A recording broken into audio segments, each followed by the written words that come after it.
इस कार्यक्रम के प्रायोजक हैं कृषि एवं किसान कल्याण मंत्रालय, भारत सरकार।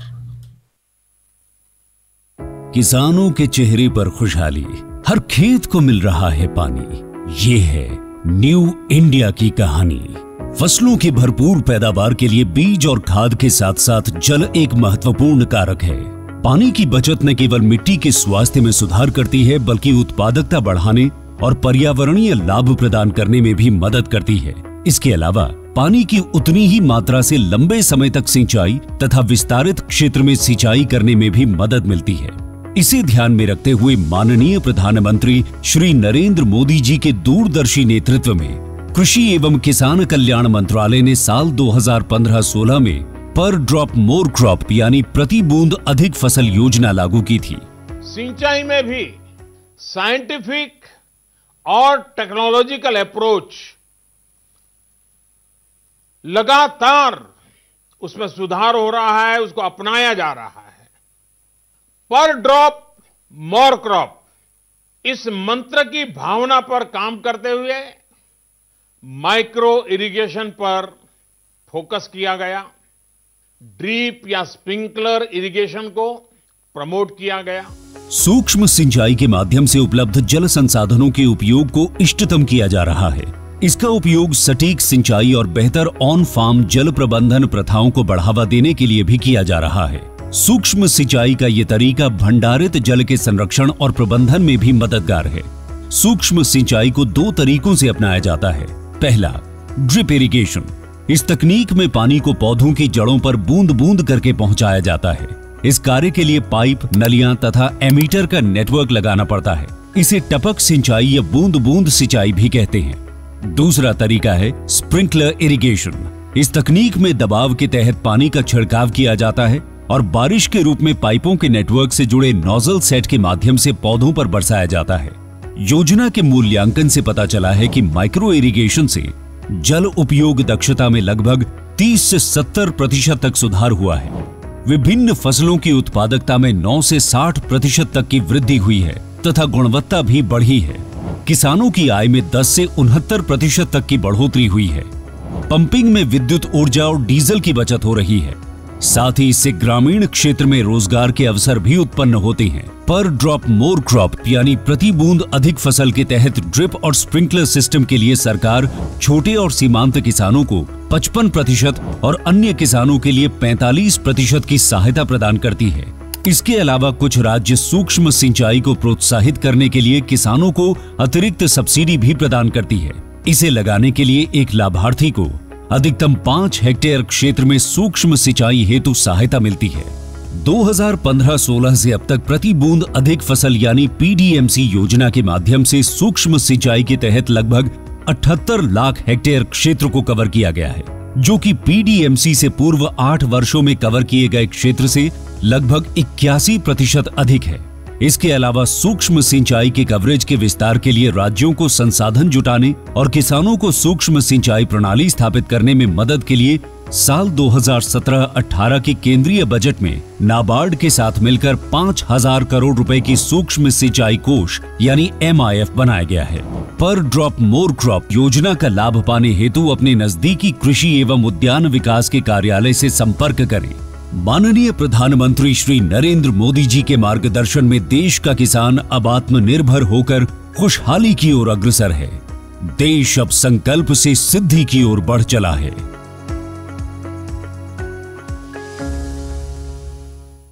कार्यक्रम किसान वाणी सुनिए सब बन भैया ने रिसाले भाई की ओर तय राम राम।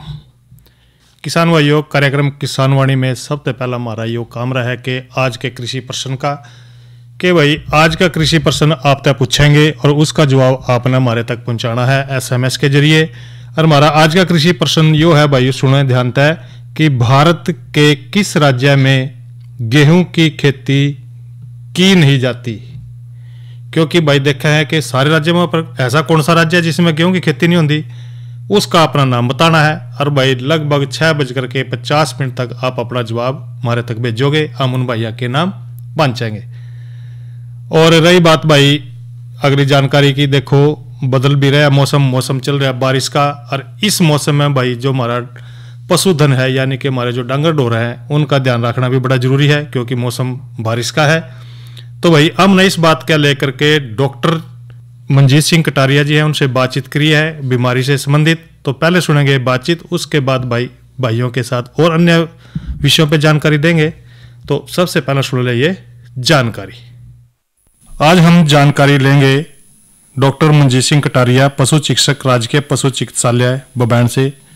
आज हम उनसे ये जानना चाहेंगे कि आजकल के जो मौसम है उसमें कौन कौन सी बीमारियां चली हुई हैं, और जो पशुपालक भाई हैं जिन्होंने पशु पाले हुए हैं या डायरी का काम करते हैं यानी कि दूध का काम करते हैं, वो पशुओं को किस प्रकार से ध्यान रखेंगे ताकि उनका जो पशु है रोगग्रस्त ना रहे, और उनमें जो लगने वाली बीमारियां हैं उनसे कैसे बचाव करेंगे। तो ये जानकारी हम ले रहे हैं डॉक्टर मंजीत सिंह जी से। डॉक्टर साहब, ये जानकारी हमारे जो पशुपालक भाई हैं उनको दें। जी जरूर। जैसा कि आप सभी को पता है कि आजकल बारिश का मौसम शुरू हो चुका है, और ये जो मौसम है, जो बारिश भी है और धूप भी अच्छी, जब बारिश बंद होती है तो कड़क धूप निकलती है जी। तो ये जो गर्म और ह्यूमिड का जो मौसम है, नमी वाला, इसके अंदर खास करके मच्छर, मक्खी और पशुओं में खास करके जैसे चिचिड़ियों की समस्या बहुत भयंकर आती है। तो आपके माध्यम से मैं पशुपालक भाइयों से कहना चाहूँगा कि अपने जहाँ भी पशुओं को रखते हैं उस बेड़े के आसपास जो है विशेष तौर पर सफाई का ध्यान रखें। लगातार अंदर जहाँ बेड़ा है, जिस पशु जहाँ रखते हैं उसको फिनाइल वगैरह से धोते रहें, साफ करते रहें, और बाहर आसपास जो है वो चूने का छिड़काव जरूर करें, क्योंकि आपने पीछे देखा भी होगा कि मच्छर और मक्खी की वजह से पीछे एक बीमारी फैली थी जिसने कि हमारे पशुपालकों के लिए बहुत नुकसान उसकी वजह से उठाना पड़ा था। तो इस सीजन में भी आजकल जो जैसे हॉट एंड ह्यूमिड जो क्लाइमेट जो है, गर्म और नमी का जो मौसम है, इसके अंदर के विशेष करके चिचिड़ियाँ बहुत पैदा होती हैं जी। तो और इन चिचिड़ियों से ना सिर्फ पशु कमज़ोर हो जाता है, उसमें एनीमिया की दिक्कत आती है, कमजोरी की वजह से उसकी जो शरीर की बीमारियों से लड़ने की क्षमता है वो भी कम हो जाती है। तो इम्यूनिटी कम होने की वजह से दूसरी बीमारियां भी उसके अंदर आ जाती हैं।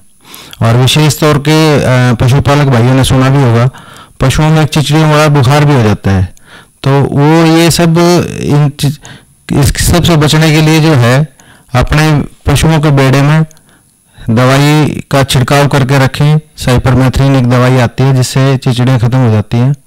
और सिर्फ फर्श में नहीं, जिस बेड़े में पशु बांध रखा है उसमें 2.5-3 फुट ऊपर तक कोई भी छेद सुराख जो है ना पशु के बाड़े में ऐसा नहीं होना चाहिए जिसके अंदर वो दवाई ना लगे जी। और कोशिश करें कि इस दवाई का छिड़काव हर हफ्ते हो, क्योंकि जो कुदरत ने इनको इतना मजबूत बना रखा है चिचिड़ियों को, जब ये अंडे देते हैं तो उसके अंडे के ऊपर दवाई का कोई असर नहीं होता।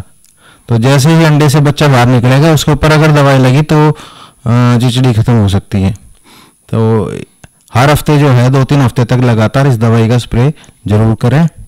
और पशुओं पर भी अगर आपने करना है, चिचिड़ियाँ पशु पर लगी हुई हैं तो पशुओं के ऊपर ये दवाई लगा के 2-3 घंटे बाद उसको नहला दें। ध्यान रखें कि पशु जो है दवाई को चाट न सके। जैसे कई बार ये भी देखते हैं कि जो पशुपालक भाई हैं उनके जो पशु हैं उनके शरीर के ऊपर काफ़ी सारी चिचिड़ियाँ लगी होती है। कई बार तो ये सोचते हैं कि चलो इनको हाथ से अलग कर सकें पशु के शरीर से, लेकिन वो इतनी ज़्यादा मात्रा में होते हैं क्योंकि ऐसा उपाय हो ताकि जो पशुपालक भाई हैं उन पशुओं से जो है ना उनको चिचिड़ियों से निजात पा सके। जैसे आप बता रहे हैं कि दवाई, क्या उनको दवाई लगा सकते हैं? हाँ बिल्कुल दवाई लगा सकते हैं। हमारे हॉस्पिटल में भी बीच बीच में सप्लाई में मिलती रहती है। चिचिड़ियों का टिक्का भी हमारे आइवरमेक्टिन का टिक्का जो है, जिस चिचिड़ियों का टिक्का अगर देसी भाषा में हमारे पशुपालक भाई समझ सके तो वो टिक्के भी हमारे पास अवेलेबल होते हैं हॉस्पिटल में। अगर बहुत ज़्यादा दिक्कत है तो वो अपने नज़दीकी हॉस्पिटल में जाके जो है अपना ये चिचिड़ियों वाला टिक्का भी लगवा सकते हैं जिससे निजात मिल सके। परंतु जो मैंने बताया कि टिक्का और पशु के ऊपर जो स्प्रे करना है वो टेम्परेरी है।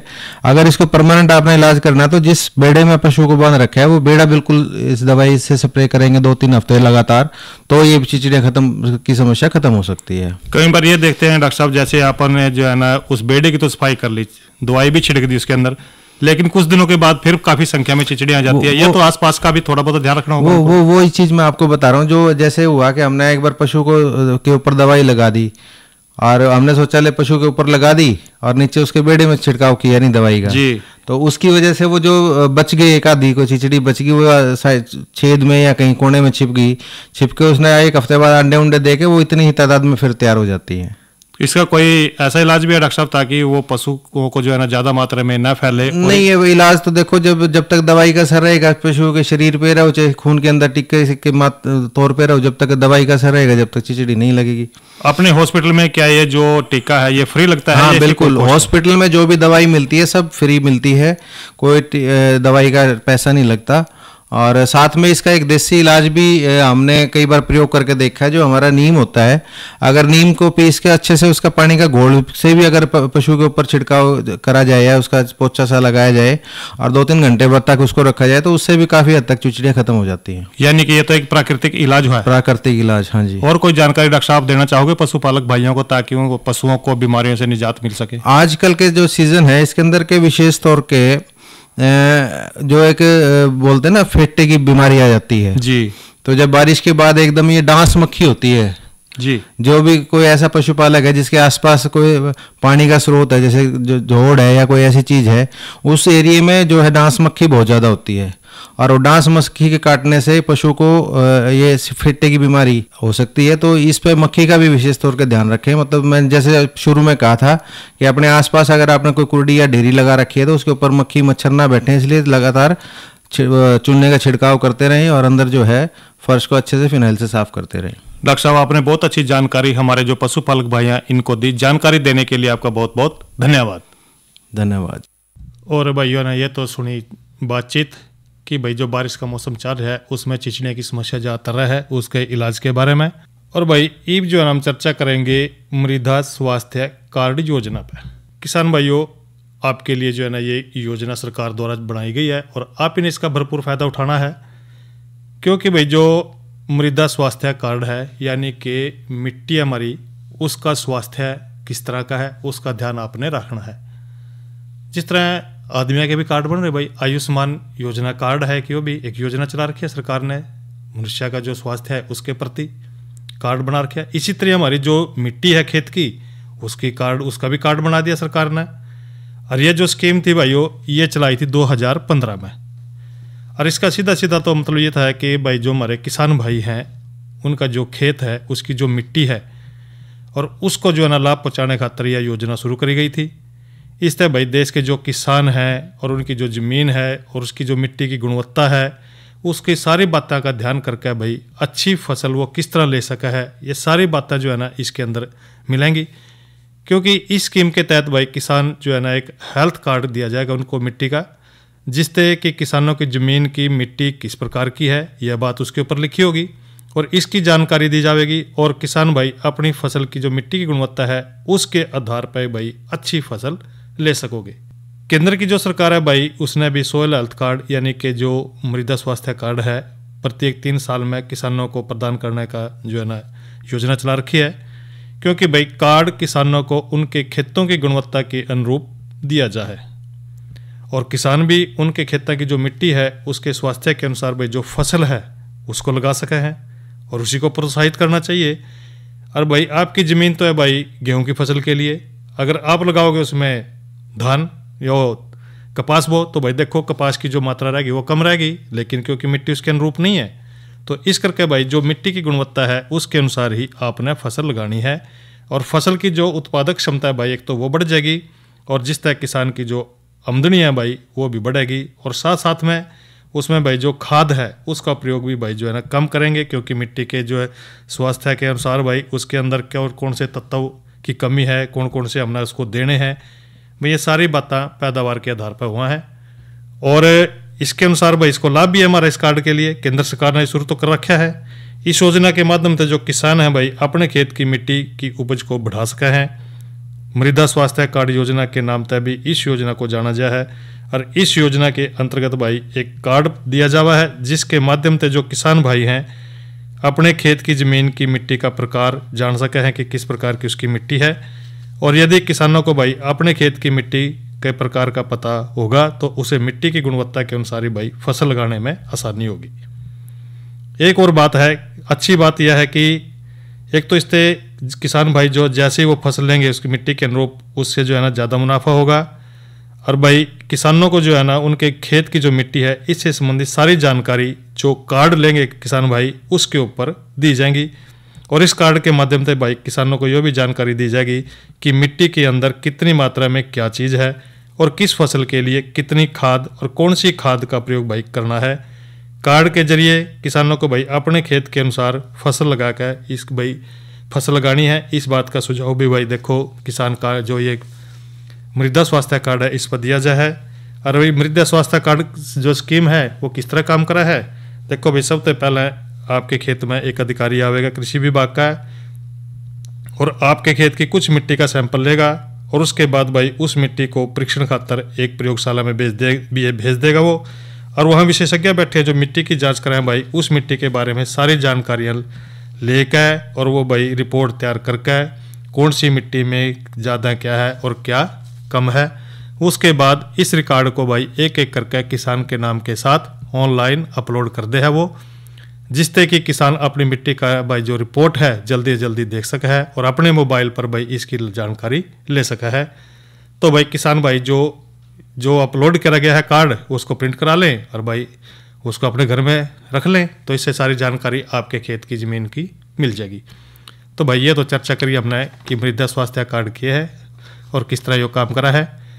और भाई देखो लग गया थोड़ा सा जो क्योंकि मौसम में भी परिवर्तन हो रहा है और मौसम की जानकारी ना दी जाए इस टाइम, तो भाई भाइयों के लिए देखो खास बात तो ये रहेगी कि अगर मौसम की जानकारी दे तो भाई थोड़ा सा ध्यान रख लेंगे अपनी फसलों का, अपने पशुधन का। तो पहला सुन लें मौसम की जानकारी। किसान भाइयों राम राम। मौसम पूर्वानुमान एवं कृषि सलाह के साथ मैं हूँ डॉक्टर ममता, मौसम विशेषज्ञ चौधरी चरण सिंह, हरियाणा कृषि विश्वविद्यालय कृषि विज्ञान केंद्र कुरुक्षेत्र। किसान भाइयों जिले का आज का अधिकतम तापमान 31.1 डिग्री सेल्सियस रहा, न्यूनतम तापमान 26.1 डिग्री सेल्सियस रहा। नमी की बात करें तो सुबह और शाम की सापेक्ष आर्द्रता 95 और 85% रही। हवा की रफ्तार 16 किलोमीटर प्रति घंटा रही। अब हम बात करते हैं आने वाले मौसम के पूर्वानुमान की। किसान भाइयों 17 जुलाई तक मौसम आमतौर पर परिवर्तनशील रहने का पूर्वानुमान लगाया जा रहा है। इस दौरान तापमान में गिरावट आने, वातावरण में नमी की मात्रा अधिक रहने, अधिकतर स्थानों पर आंशिक बादलवाई रहने का पूर्वानुमान लगाया जा रहा है। साथ ही किसान भाइयों इस दौरान 17 जुलाई तक अधिकतर स्थानों पर हल्की से मध्यम बारिश होने का पूर्वानुमान भी लगाया जा रहा है। अब हम बात करते हैं मौसम पूर्वानुमान आधारित कृषि सलाह के। किसान भाइयों जैसे कि वातावरण में नमी की मात्रा अधिक रहने और अधिकतर स्थानों पर हल्की से मध्यम बारिश होने के पूर्वानुमान को देखते हुए आप अपनी फसलों का, सब्जियों का और पशुओं का विशेष ध्यान रखें। धन्यवाद। और भाइयों ये तो ली आपने मौसम के पूर्वानुमान की जानकारी, और अब चर्चा करेंगे जो भाई हमारा कल का कार्यक्रम रहेगा उसमें हम क्या लेके आएंगे। उसमें सबसे पहले तो बात यह है कि जो चर्चा करेंगे वो करेंगे भाई प्रधानमंत्री सिंचाई योजना पर, और नई फसल नई उमंग में हम बात करेंगे ग्वार की काश्त पर। इसके साथ साथ भाई जानकारी लेंगे मोटे अनाज के बारे में, और भाई मौसम संबंधी जानकारी, ये सारी बातें जो है ना कल के कार्यक्रम में हम आपके साथ साझा करेंगे। और अब जो है ना भाइयों का कराएंगे मनोरंजन और इस लोकगीत के साथ। तो सुनते हैं ये लोकगीत। न बोल्या रे 11 करोड़ की 11 ध्वजा कदे, ये फर्क क्या करते चौबारे।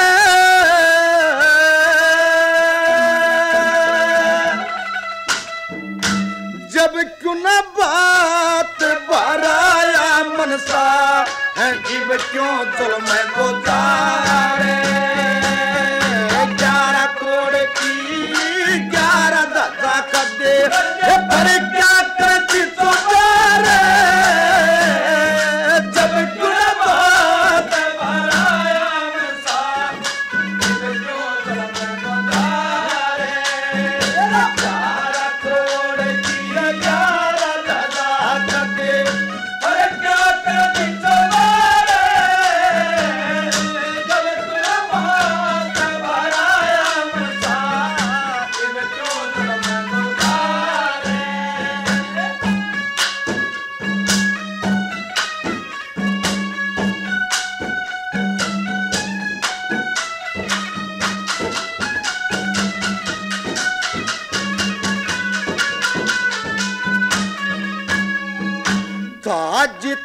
माल खजाने में ला दिया धर्म मेरा सारा इब जिसा टाइम पे मिले खान में खा के करूं गुजारा बनी बनी के सब साथी ना बिगड़ी मैं प्यारा इब ना दूर न मिल ब्याज पे न देना करे उधारा कर याद पछली रे बताने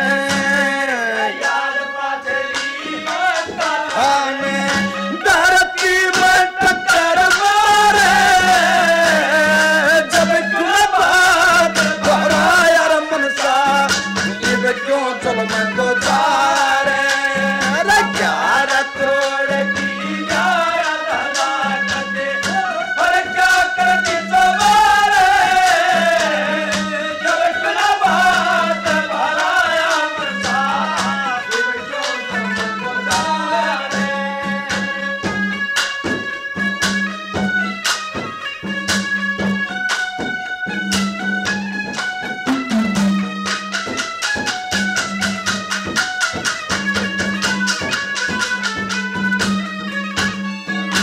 अरे तने बोला लिया रीते में रे तने बोला लिया रीते में के आए बिना सरे से तू मन रे हल्का करना चाहवे यो विश्वास मेरे से ना रही एक सिर सदा किसे की क्यों इतने फैल करे से मैं आड़े बैठा जान गया धन का अभिमान तेरे से भाई वो मानस न दिलेगा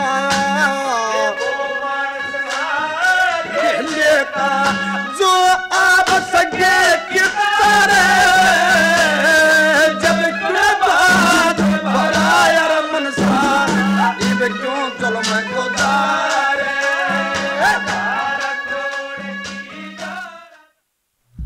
और भाइयों ये तो सुने आपने लोकगीत। और अब जो है ना भाई देखिए, जिस भाई ने उत्तर भेजा है हमारे प्रश्न का, हमने पूछा था कि भाई ऐसा कौन सा राज्य है जड़ा गेहूं की खेती नहीं होती। एक भाई ने बिल्कुल सही जवाब दिया है भाई, वो है तमिलनाडु। और वो भाई हैं गांव उगाड़ा जिला अम्बाड़ा से, जिन्होंने जवाब दिया राजेंद्र कौर, मलकीत कौर, आरती रानी, राघव हरमन ने। तो भाई इनको देखो बहुत बहुत शुभकामनाएं, क्योंकि इस तरह जवाब देते रहेंगे थोड़ा हमारा भी हौसला बढ़ा रहेगा। तो भाई जवाब जरूर दिया करो।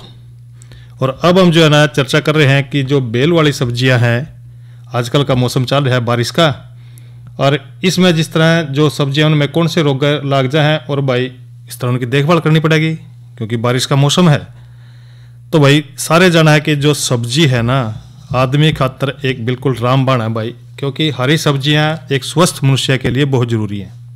और यानी कि रोजाना भाई लगभग 300 ग्राम सब्जी तो आपने खानी जरूर चाहिए, क्योंकि गर्मी के दिनों में देखा है कि बाजार में सब्जियों की बड़ी कमी हो जाए है। तो ऐसे में जो बेल वाली सब्जियां हैं, जिस तरह के घिया है, करेला है, ककड़ी है, खरबूजा, कद्दू, पेठा, खीरा, टिंडा और भाई चिकनी तोरी, इस तरह का जिक्र कराया है। तो इन सब्जियों में खास करके भाई देखने में आवा है कि जो मिल्ड्यू रोग है वो लाग जाए है, जो कि इनके लिए बड़ा घातक है। और घिया, तोरई, कद्दू, पेठा, इनमें तो खास करके नुकसान होने की संभावना बनी रहा है। इसका लक्षण की बात करें तो भाई जो पत्तियों का रंग है पीले हल्के भूरे रंग का दिखा जाएगा, और वातावरण में नमी हो तो भाई दब्बों के ठीक नीचे तक पत्तियों के अगली सतह पर सफेद या भाई मटमैले रंग की फफूंद की जो परत है वो आपने दिखाई देगी। और भाई इसका जो रोग जनित का बात करें तो यह रोग सूडो पैरानोस्पोरा नामक फफूंद वायु फैला है। इसकी रोकथाम का जिक्र करें तो भाई रोग तय जो है ना अधिक प्रभावित बेलों को काट कर ज़्यादा जो है ना नष्ट कर दें। खेत में रोग के लक्षण दिखाई दें तो भाई मैकोनजेब या फिर जिनेब, ये जो दवाई है भाई आपने लेनी है 0.2% लेकर भाई इसका घोल बना के 10-12 दिन के बाद अगर ना बात बना तो छिड़कनी है दोबारा ते। और लगातार बेल वाली सब्जियां ही खेत में ना लगाएं, इस बात का भी ध्यान रखें, लगातार लगाते रहें कहीं भाई। तो एक रोग और लग जाए इसमें सफेद चूर्णी रोग। ये रोग भी भाई सामान्य बेल वाली सब्जियों पर देखने में आवा, जिस तरह कद्दू है, लौकी है, खीरा है, तरबूज है, घिया, खरबूजा, इस तरह की जो फसल है इसके लक्षण की बात करें तो भाई शुरू में तो पौधे की जो पत्तियां हैं उसके ऊपरी जो सतह है या तने की बात करें उसमें सफेद चूर्णी धब्बे दिखाई देंगे, जो बाद में भाई इकट्ठे हो जाए और ऐसा दिखने में आवा है कि पौधे पर राख या आटे का छिड़काव हो रहा हो। तो भाई आपने इसकी रोकथाम खातर भाई एक तो सल्फेक्स 0.25% या भाई कैराथेन लेकर और 0.1% घोल का छिड़काव आपने करना है। जो रोगग्रस्त खेत हैं पौधे हैं उनको आपने जरूर नष्ट करना है, इस बात का अपना जरूर ध्यान रखना है। और इसके साथ साथ भाई एक जानकारी और भाइयों के साथ साझा कर लें कि भाई जो किसान कॉल सेंटर है इसका नंबर की बात करें तो भाई देखो किसान कॉल सेंटर का नंबर 1551 है। जो भी समस्या हुआ खेती बाड़ी में भाई इस पर कॉल करके अपनी समस्या का समाधान कर सके हैं। और इसके साथ साथ भाई जो खेती का बदलता स्वरूप कई तरह जैविक खेती अपना इसकी तरफ जो है सरकार भी ध्यान दे रही है, आपको भी ध्यान देना है भी जैविक खेती तो आप जाना है कि भाई उसमें अपना जो कीटनाशी है या दूसरी तरफ ढाल के जो खाद है बीज जो खाद है उसको जो है ना डालना जरूरी नहीं है। आप जो है ना रासायनिक खाद डाल रहे हैं तो रासायनिक खाद का कम से कम अपना प्रयोग करना है। तो इसके लिए आपने जो देसी खाद है गोबर की गड़ी सड़ी खाद वो आपने डालनी है, या भाई केचुए से बनी हुई खाद लेनी है वो भी आपने अपने खेत में डालनी है, ताकि भाई जो प्राकृतिक खेती है सही तरीके से हो सके और प्राकृतिक जो चीज़ घर में आवेगी जो हम खाना खावेंगे फसलों पर लेकर तो भाई देखो स्वास्थ्य बढ़िया रहेगा। इस कर भाई जो है ना आपने एक तो प्राकृतिक खेती भी करनी है, साथ साथ में जैविक खेती का भी आपने पूरा ध्यान रखना है। और एक बात और थोड़ा जिक्र कर लें भाई कि जो परिवर्तनशील वातावरण हो रहा है उसमें आप पॉली हाउस या नेट हाउस में सब्जियों की अगेती खेती करके आप अपनी आमदनी को बढ़ा सके हैं। देखो भाई क्योंकि आजकल देखो जहाँ ये भी बात चल रही है कि बारिश घनी हो रही है, चारों का नहीं देखा जलमग्न हो रहा है सारा का सारा, जल का नहीं भाई ध्यान रखना है। तो भाई इस मौसम में सब्जियां की थोड़ी सी जो है ना कमी भी हो जाए, लेकिन जो फसलें हैं उनको नुकसान पहुंच रहा है बारिश के मौसम में। तो लगातार भाई इस तरह के चलते तो वातावरण में नमी का बढ़ना जरूरी है, क्योंकि बढ़ भी रही है, क्योंकि नमी बढ़ेगी। और सूरज के प्रकाश के जो भाई उपलब्धता है वो पॉली हाउस लगा कर या नेट हाउस में सब्जी की अगेती फसल लेकर आप जो है ना सुरक्षित खेती की संभावना को तलाश कर सके हैं। यानी कि आप 15 जुलाई तक लेकर 15 सितंबर तक जो पौध है ना उनकी उपलब्धता के अनुसार ये अपना मिला है। तो भाई जिस तरह अपने टमाटर की पौधा है, चेरी टमाटर है, 5 रंग की शिमला मिर्च है, या बीज रहित खीरा है, या बैंगन है, हरी कड़वी मिर्च है, इसकी रोपाई और भाई बीज जो है ना आप बो सको हो, ताकि भाई आने वाले समय में आपकी जो आमदनी है उससे आप ज़्यादा से ज़्यादा मुनाफा कमा सको। क्योंकि आजकल इनका सीजन है, थोड़ा गेती करेंगे तो भाई कई बाजार में गेती सब्जी आवा है तो भाई उसका फ़ायदा उठा सको हो। इस कार्यक्रम के प्रायोजक थे कृषि एवं किसान कल्याण मंत्रालय भारत सरकार। इसी के साथ भाई रिसाले भाई ने देव इजाजत। अच्छा भाइयों, राम राम।